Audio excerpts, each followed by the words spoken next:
Hello and welcome to the Southbound Sports Show. I'm your host, Richie Leahy, here with my co-host, Matty B.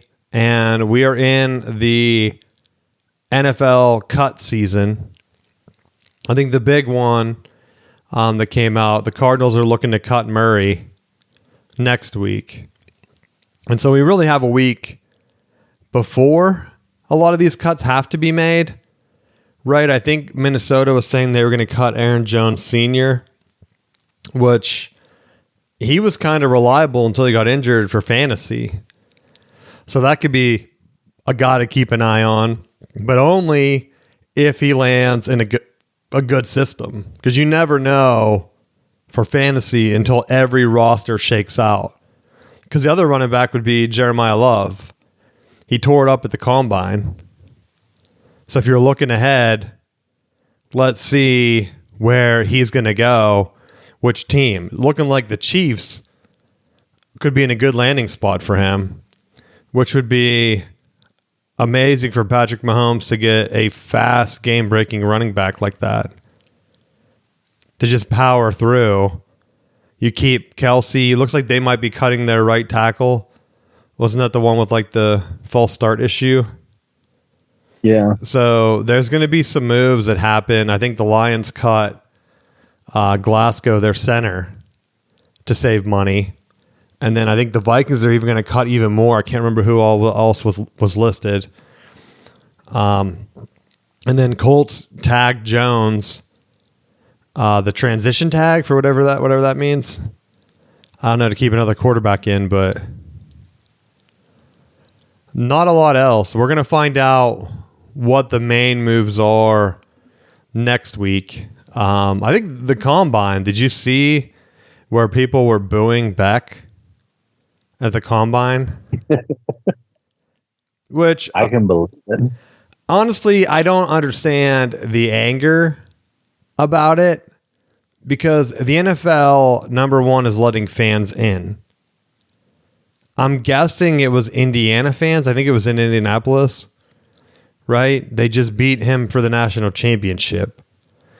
Unless it was Georgia fans, I don't think NFL fans would like show up and just boo, which shows the power of college football.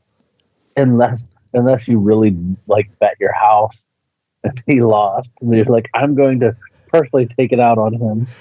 And I've said it before. Well, I looked it up before the show because I didn't want to call them out. But if you pay for a ticket, you should be able to boo. I see all these NBA. When we talk about it, there's always like scuffles between NBA and their fans. And I was going to talk about how awful it is to watch some of these college sports and NBA just on TV, because Michigan beat Illinois last week for the Big Ten regular season title. And throughout the entire game, you just have a DJ blasting like hype music. Like the same track. I don't know if it's Illinois' thing. I don't know. I don't watch a lot of Illinois basketball. But I thought, how could this be real? Like at least put a marching band in.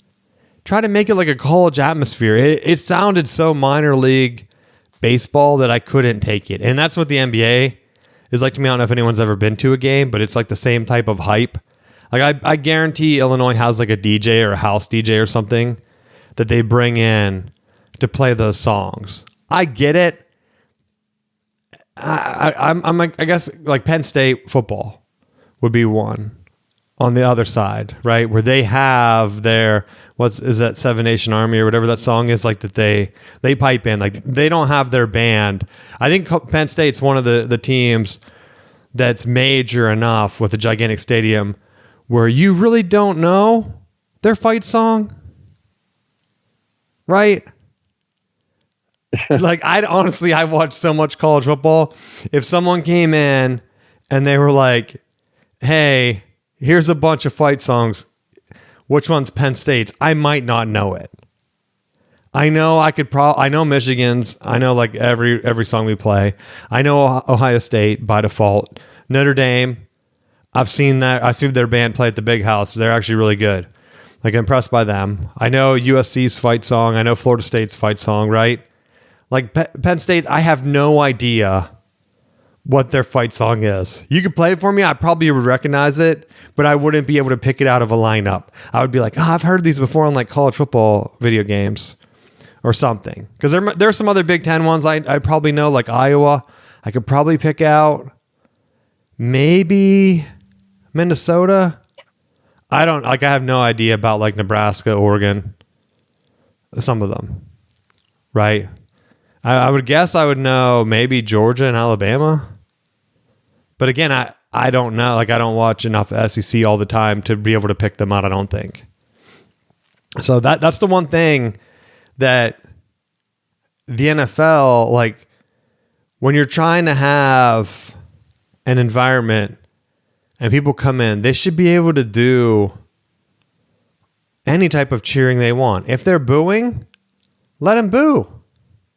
Right? I don't get the argument of like, hey, these guys are here. It's a combine. Like you're supposed to just be sitting here not cheering. I see all the YouTube vids for whatever reason. I guess not even YouTube, but like maybe TikToks of people sneaking into like professional golf. Do you ever seen these? I don't know why they started popping up for me. But people sneak into like professional golf events and they'll just start cheering or like yelling right as the guy's going to hit.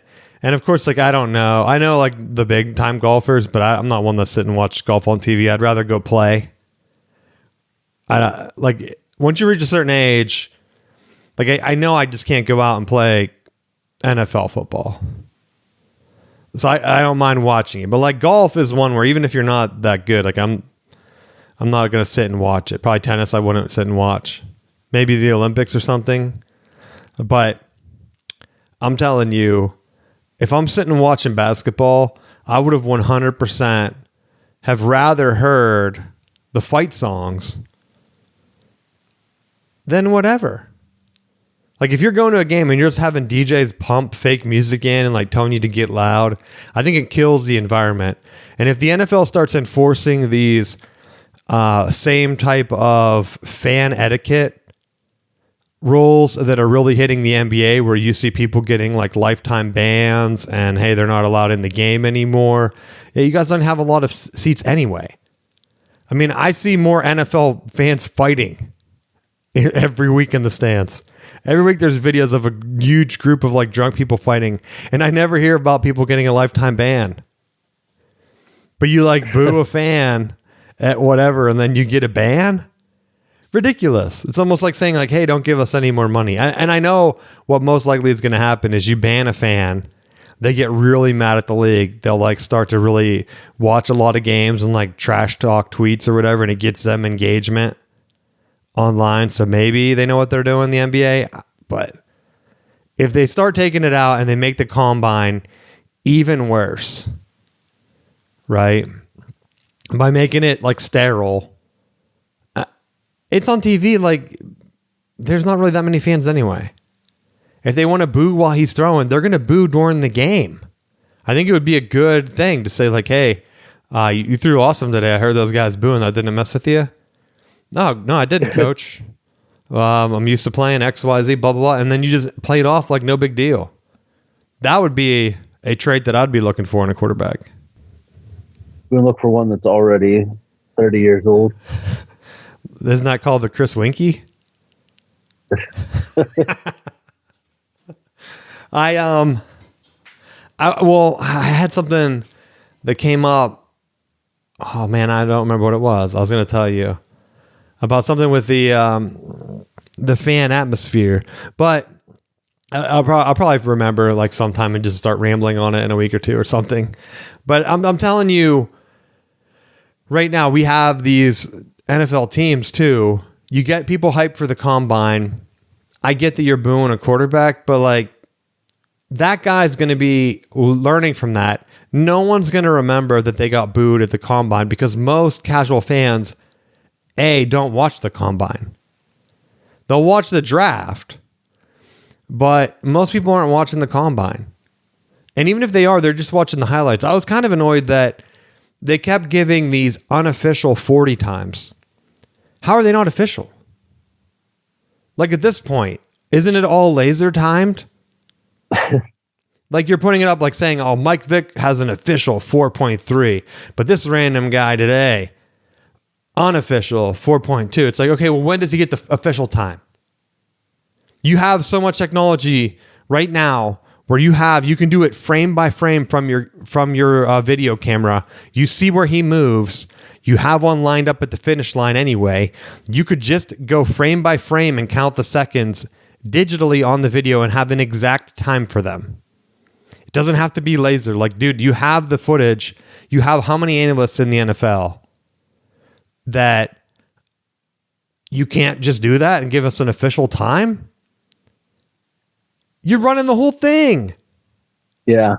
It's crazy to me. They start to put these weird things in, like this guy's acceleration is 20 something miles an hour. And I was reading an animal book, dude, by the way. Remember how I said about people running like over 20 miles an hour? Apparently humans can run 28 miles an hour. I guarantee most people cannot run 28 miles an hour. If you're being chased by an animal, you're running close to 28 miles an hour. Well, top speed. It wasn't that top speed. It was saying that like what was it? Like hogs could run like 30 miles an hour, so they could run you down. Because like, yeah, you're casually out with a bunch of hogs chasing you. Maybe if you're coming in from the bar or something. But I'm saying like, man, you have a speed that they zero in and they're like promoting these NFL guys that running like 20 something miles an hour. They're not even close to 28 a lot of times. So now I'm not even impressed. Unless the science book is like taking the fastest sprinter and saying like that's the top speed. Now I don't know. I have to do more research. I haven't run sprints in a while because I've been doing marathon training. I was going to see if my watch had like a top speed. I don't know when the last time, if I could look one up, because I think it does have. Yeah, when the heck would I have ran sprints? It doesn't say. They all say running. I would have to guess one of these. Which one was a sprinting one? So who knows? I'll see if I can find it while we do the show, and I'll say if it has a top speed on here. No, because I was curious to see because it does have. For like the regular ones, it'll tell you, okay, you're running like whatever miles an hour. Your best pace for this like couple mile run was like 4 minutes and 16 seconds a mile. But I know it doesn't tell me how many speed. Oh no, it does say that's equivalent to 14. So just jogging would be 14. I'll have to go out and just start running a bunch of sprints, I think, to get that data and bring it into the show, like my own personal combine, right? Just to see, because I have some people on here when they talk about like, oh, so-and-so, they're doing horrible at whatever sport. It's like, dude, I see these journos come out and run on like the media combine and they can't even run like at all. It's really throwing me off. You know what really throws me off? Movies. Because if you watch enough sports and then you watch, I don't care how ripped the dude is, but you watch some like action movie and you see the guy running and it's like the most awkward, uncoordinating run, I'm already sucked out. I'm not believing the movie at all. So the NFL Combine is ruining movies for me. So I'm going to ruin it for you.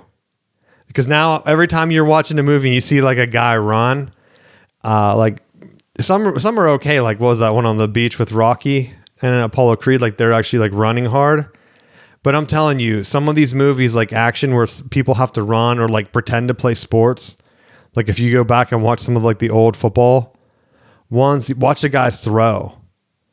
I think I was watching Stranger Things and the one kid was throwing and I was like, bro, there's no way that throw is going anywhere near that monster. I've seen enough baseball in my life that I know when you have a release point behind your head, that ball is going straight up in the air, dude. Not anywhere near it. So the combine's a great thing for that.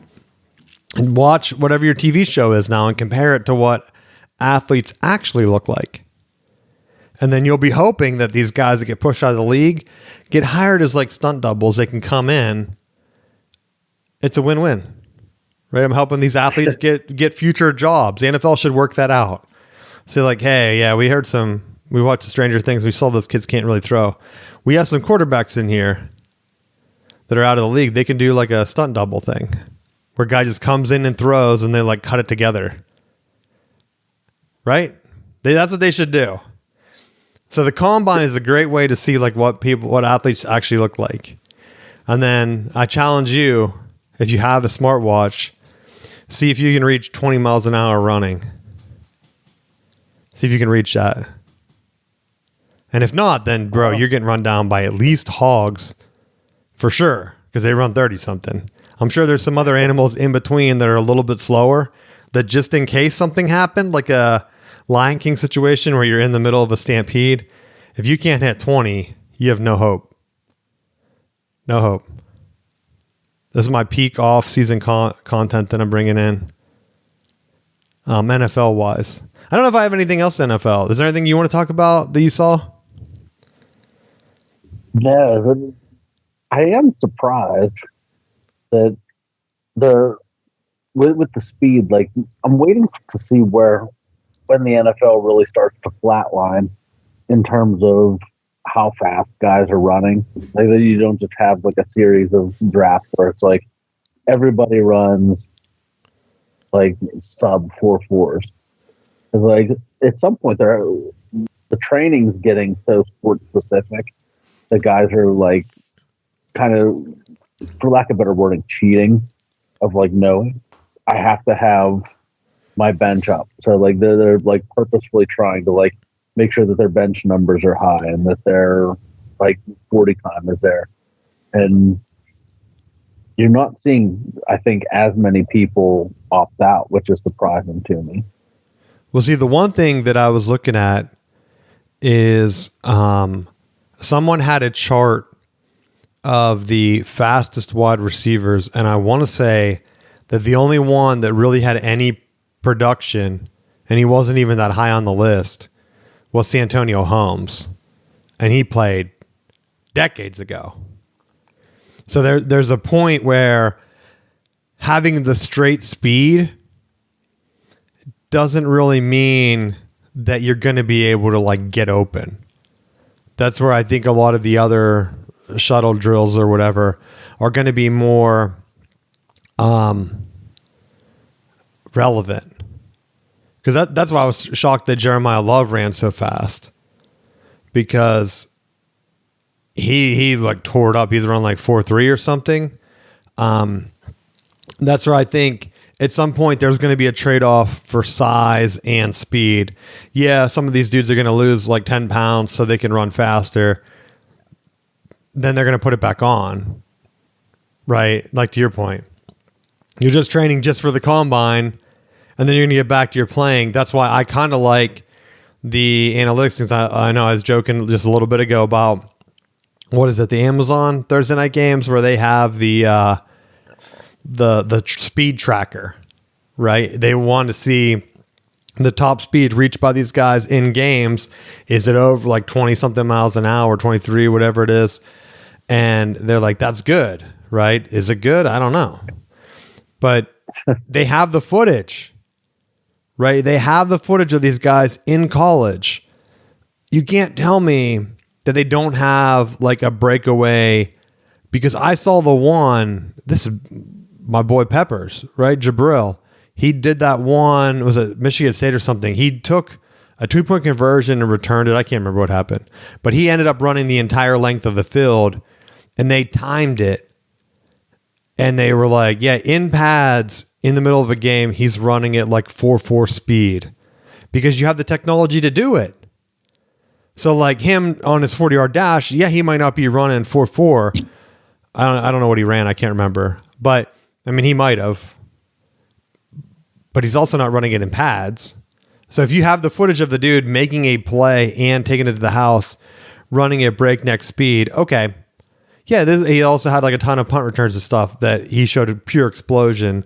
Some of these guys you hear like they're a combine star. I haven't even heard of them. because they weren't putting production up in college. And that's not a knock on them. Could be the system, could be whatever. But I think you have to be careful. The only thing that I saw some people, I don't know if you saw this, but high schoolers are apparently using AI, like I did see that. The video footage things to like make them look a little bit better because you can clean it up and have it say like, oh, take this footage of me and make it look like I run a little bit faster than everybody. And then they're sending it out. But to the point of most people, a lot of these colleges, they're not just offering off tape, and they're going to have you go to camps, and then they're going to get the official game tape from your coach. They're not going to, I mean, you send your highlight reel, they might watch it. Someone might watch it, because I know I've sent them out when my brother was looking around to see if we get a response from some coaches or whatever to have some come in. Yeah, we know some watched it, but the number one thing that they want to do is get in contact with your high school coach, obviously. Because like your high school coach could just be like, no, this guy's a complete bum. Right? Straight D's, bro. Straight D's. It's like, we just kept him eligible, barely. He'll never make it at like UCLA. And the coach is like, okay, got it. So yeah, there's a lot of complexity to it. But with the NFL, it's their footage. They could do it. That's what shocked me when they have some of the combine things, and it always like stands out where you hear about some of these guys that have like great combines, and it's like, man, okay, great, but where were they in the games? So I mean, I watch so much Big Ten. When I hear of like a Big Ten guy doing like great stats, and I look him up, and I'm like, yeah, nah, don't remember that guy at all. Then there's some guys that I see like slotted to go like in the 4th round that I'm like shocked because they might be like an inch too small or something. Then I wonder how it's going to go. Because like even like Ohio State has a ton of guys this year that are testing off the board. Yeah, their team was loaded, right? How did they ever lose? They didn't even win the Big Ten. Chalk that up. You're going to have like 4 top 10 picks maybe, and they didn't even win anything. I guess they beat Michigan this year. Rivalry. But that's it. Like they didn't win the Big Ten. They didn't win their bowl game. Well, I guess, did they win a bowl game? They didn't win one of the major ones that you'd get a thing for, I don't think. They lost to Miami right away. I think. Didn't Miami beat them? I think. So, who knows? But when you have a team that loaded, then I think that's where you see some of these coaches talking about the expanded playoff, because Tennessee's coach, he came out and said that, yeah, I think we should have a 2014 playoff. And people were just railing him, dude, because they're like, because you'll never make the regular playoff, right? And like he did just make it though, didn't? Wasn't Tennessee in like last year? So they can't like say that he wouldn't make it. But it does give coaches a little bit more, and I've been saying this because like it helps balance the talent. When you have more teams make it every year, it's an easier sell for some of these kids, because now we're getting into the crazy things with NIL, where the state of Mississippi is not taxing NIL income, which is clearly a ploy to try to get people to sign there. So if you're an employee of the school, how does that make you feel? Right? Like, oh. And then their pushback when that was like, well, we're trying to phase it out for everybody. But there are already states that already do it, like Texas and Florida, I don't think have income tax. Is it helping them get an edge up? Maybe Texas, maybe. I don't know. But like, I think USC had the number 1 class, didn't they? They have income tax. It's like, is that the thing now? Like their agent's like, yeah, bro, you know you're going to lose some of that. I think the team would just have to offset it. And then it comes down to, now we're seeing teams that are not even just teams, but schools, where I know down here in the ACC, the unbalanced payouts started to hit schools this year, where they budget for one number because of the uncertainty around Clemson and Florida State and the TV deal. They have the number. They go through. Their team doesn't make the playoffs or whatever. Miami gets the money. Now you're $2, $3, maybe $5 million short. And so you're looking into, can we put ads on our jerseys? Can we do like extra naming rights for the stadium to just break even from the TV deal? I don't know how much it's going to affect teams with the recruiting wise, but I'm telling you right now, I know it. Everybody knows it. The universities are really going to just stop paying for Olympic sports. I think I wouldn't be surprised if you go to like a Wikipedia and you look up some of these schools, they will have like these unofficial national championships listed. I wouldn't be surprised to see that happen for some of these sports. Because I know down here, I talk about swimming in the summer. I know for a fact right now, Texas is really throwing money around for swimming, and virtually no schools are really throwing NIL money for swimming at all. So realistically, you have one school that you could possibly make money of. The rest of them are saying like, nope. Like that's a no from us. And so swimming is like a direct Olympic sport where you're not going to have fans really giving you a gate money to help pay for that receipt. And there are a lot of other ones like tennis and things like that, golf, probably. You have it on campus. It's a good thing. I wouldn't be surprised if some of the schools just do kind of like what ACC hockey's doing right now, where they have a club arrangement. They're self-funded. I don't know if the players can make money right off the gate. I think most of it just goes back to the thing. And then you might get away with going the D3 route where you're still attracting top students in the area and helping with the impression of your school because you have a lot of high schoolers that play these sports. Know that might help them get an academic scholarship that they might otherwise have no chance of getting. So you say like, hey, you're not getting NIL or whatever, but you're still going to get a full scholarship. And we kind of go back in time where the Olympic sports are just severed. Because I think right now, the report that I read is like women's basketball gets 1%, men's basketball gets like 20-something%, and then football gets the rest. Yeah, that's pretty much. I don't even know if women's basketball brings in the TV ratings to pay off of that anyway. Right? I know the WNBA said that their numbers are up, but I saw someone do a comparison because we had talked about it from that Duke was promoting their basketball numbers, right? Because they have like a bazillion games. So yeah, their basketball season, they're like what, 20 something wins, 28 wins. Yeah, they should have more viewers than what a 10-win Big Ten regular season team has, right? Like a 10-12 game. You have like 3 times the games to get viewers. And so that's where I think a lot of these teams that are battling for the NIL stuff, it's just naturally gonna shift away. I don't know that the top schools, after seeing what Indiana did,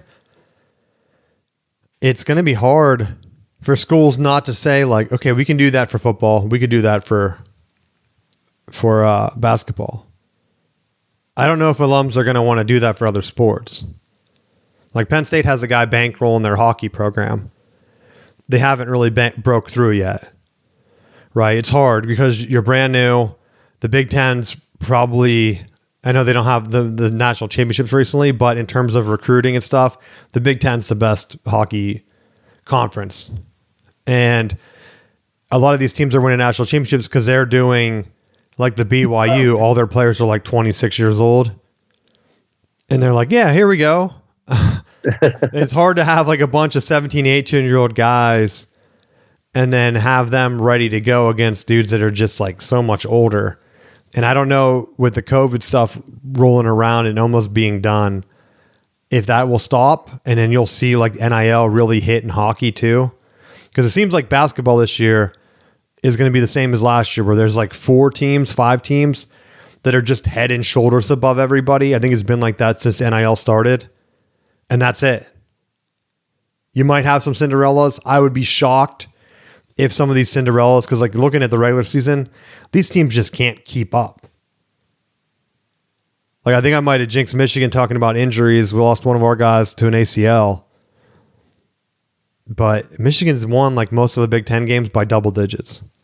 In fact, I saw a stat where they have more double-digit wins in the Big Ten, that they would still be in first place in the Big Ten if you only counted their double-digit wins,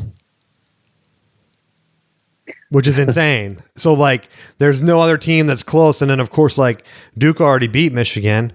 And, you know, Duke's doing the same thing in ACC basketball. So you have Michigan, Duke, Arizona's doing it. Florida looks like they might be back. And then UConn. I think that one of those teams is going to be your national championship. Both, there will probably be 2 of them playing each other, if I'm being honest. And so, is it going to be the same teams every year like old college football? Maybe. I don't know.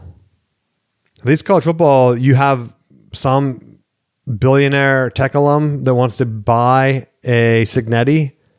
You can do it. You can win the national championship now. They gave hope to a lot of schools. And so we'll see how it works out. But what are your concerns with the NIL stuff going now? The biggest thing that I've seen is the concern over how schools are going to fund their programs across the board, because a lot of them are funneling that money through football, or they're generating their revenue through football. And I guess as a 1B to it, they're the athletic conferences. So if you're having to spend a high percentage of your athletic budget towards paying your football players to generate the most revenue, I think it's going to put some of those Olympic sports, your wrestlings, your golfs, your like some of those other programs with volleyball that don't receive as much funding. It's going to be hard to maintain those types of programs. I think you're going to see some of these colleges push back with what athletics they're allowed to offer, because the hidden part to this too is that you have the Title IX, where if you're offering X number of sports for your male athletes, you have to offer a similar amount to your females. And so it's going to be picking and choosing which sports you're going to offer and which ones you're going to be able to successfully fund. You know, I think there's some programs that you can carve out a little bit of a niche with maybe baseball or basketball, and like that just be your big funding thing. But most college programs aren't going to live and die unless they've had high level continued success, or they pull out a multi-billion-dollar owner that's willing to suddenly start spending money on their program, which not every team's going to have access to. So, I mean, I think that's going to be one of the bigger concerns. At some point, I think the government's going to have to intervene on behalf of the NCAA and put a cap on how much money the schools are going to be allowed to spend, just so that you don't have like the equivalent of the Yankees blowing up college sports and just one team overpricing their entire roster, so that the field is so competitively lopsided that there's absolutely no way for half the teams to be competitive. Well, see, that's the thing that I don't know if they're going to ever be able to do. And I don't even know if it's going to matter, because if they put a cap in, you're going to have teams paying under the table again. And I think that's the big argument against it. And you can't, if these guys are really employees and they want them to do it outside of the school. Because remember, this all started because the schools did not want to share the television. That was Harbaugh's initial thing like years ago, and why I still think they targeted him. He wanted to split the Big Ten television deal and just give a percentage to the players. The schools rallied against him and said, no, let outsiders pay for them. And now that's why you have the wild, wild west. And then the government stepped in anyway and said, no, you do need to do that. So if they would have just skipped that step, you would have just had the television contracts. The SEC probably would have stayed in control because they would have still had their bagmen or whatever. And everyone wouldn't have cared because players are getting the TV deal. The way it worked out now, I think it's going to be hard for them to kind of put a limit in. I think what will happen is like what you said, where if a team has a history like UConn and women's basketball, that's going to push them into a certain revenue for that sport. Is that going to be enough national support like to help get them funding for other sports? Maybe. I don't know how much the Olympic Committee helps fund some of these top programs and things. I don't know. So if you're outside of that, Major League Baseball has their own minor league system. And if you're in the North, you're already at a disadvantage. Are you just going to cut baseball? Or are they using it as a way? Because you don't have to have, all you need is to have more women's sports than men. So you don't have to have an equal. Because that's kind of where Michigan has been talking about having a women's hockey program, because so many athletes in the state don't have an in-state school to go to if they want to play D1 hockey. It makes sense for Michigan to get the funding. Maybe they can share the arena with the men's program, which would help like kind of cut costs or whatever, and then balance that out so that if you have X amount of hockey, you have X amount of women's hockey, you have X amount of baseball, you have X amount of women's softball, same with basketball. And then what? You make up the rest with like random sports and get rid of the men's versions to offset football? And then you're down to like 20, I don't even know if you'd have that many teams, 10? Because Ohio State's going through right now, they have so many more sports that they offer. And I think a lot of the Big Ten, like the Big Ten, I think just sponsors more sports than even what the SEC does, which already puts the Big Ten kind of at a disadvantage. But because they have the larger alumni bases and they have the more like TV stuff coming in right now, it hasn't hurt them. And so I think that would really make it more lopsided if the Big Ten started to cut sports to match like what the SEC did. Because I think that's kind of what the ACC was probably going to start with. I think the ACC is closer to like the Big Ten in terms of sports offered than what the SEC does. That's why I think a lot of the Pac-12 schools, when they try to do a merger with the SEC years ago or Big 12, the Pac-12 had offered so many more sports because like UCLA and USC are so heavy in the Olympic sports. It just made sense for them to go into the Big Ten and team up with like, oh, now we have water polo with like Michigan and a bunch of other ones that, SEC schools don't have those sports.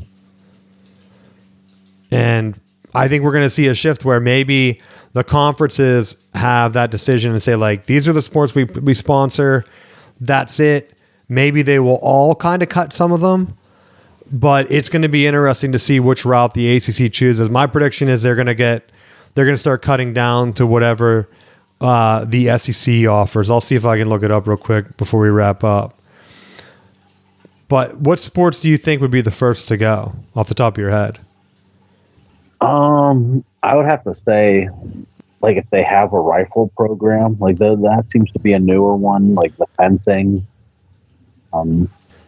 volleyball. Yeah, see, I think rifle and fencing are probably club sports at this point, right? Yeah.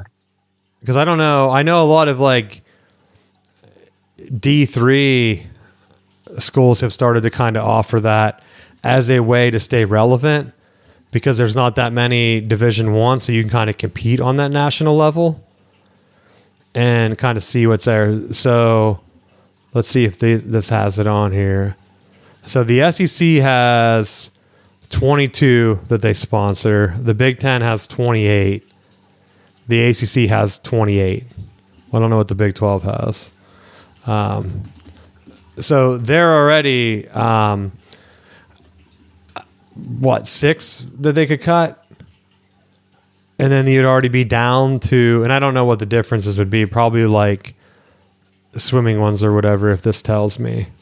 Because the Big Ten has 14 men's, 14 women's. The ACC has 13 men's and 15 women's, so they're not even the same. SEC only has 9 men's and 13 women's, which I think is what you're going to end up having. I think they have to have the balanced approach of having more women's to offset football. The Big 12 has 25. They have men's 10, women's 15. That's why I think, if anything, when they talk about some of these schools, like, hey, Duke and UNC, they might just jump with the SEC. You got to consider that they've been playing more sports. They're more similar to like the Big Ten than anything.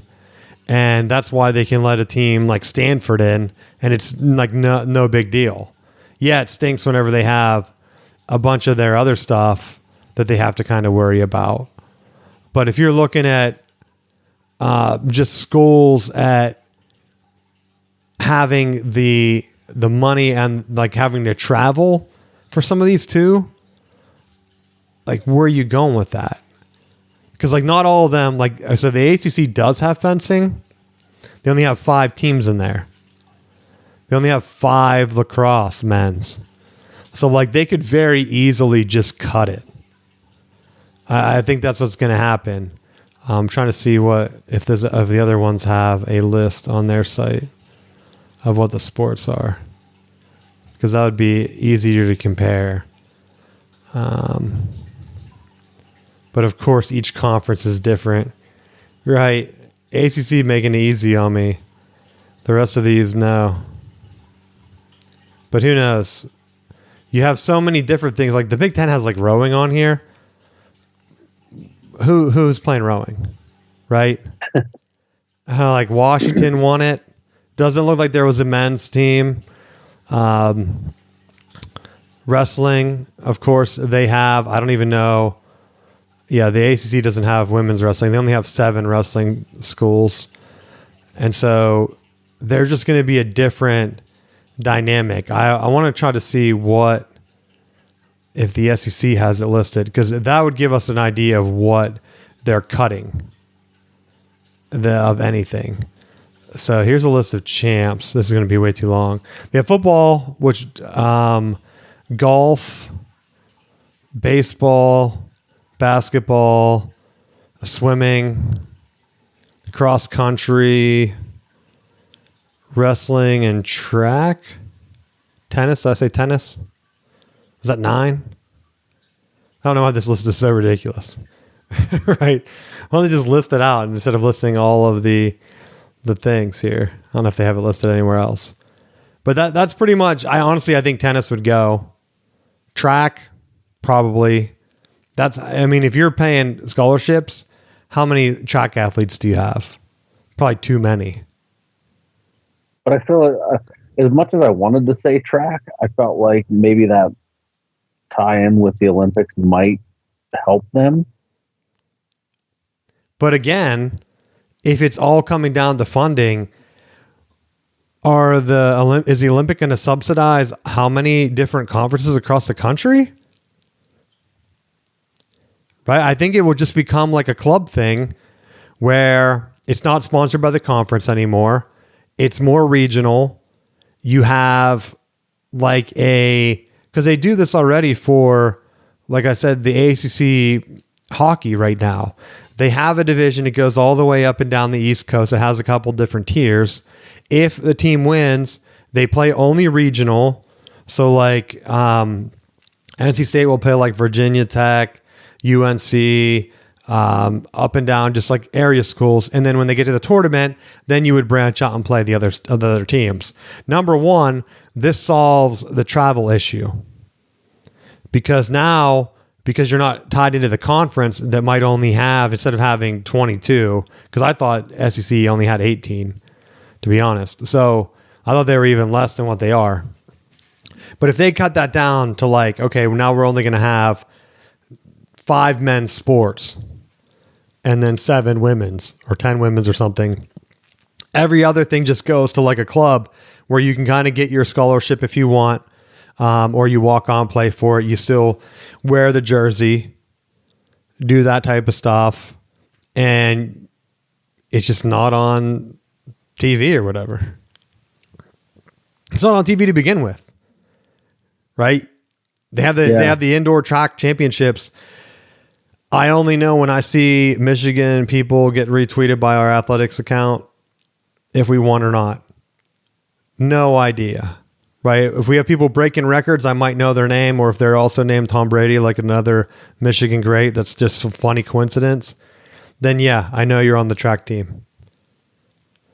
Any other people? Nah, no idea. So we'll see how it goes. NFL stuff coming back. We have the combine finishing up. We'll have some teams making cuts next week. If there's anything you want us to talk about, feel free to bring it up. We'll try to bring it in. Matt, is there anything you want to talk about before we wrap up today? Nope, that's about it. So hope everyone gets some good weather. It was good we had one good day, and it's back to cold. I saw some people might have snow up north. So stay safe. Thanks for listening, and we will see you next week.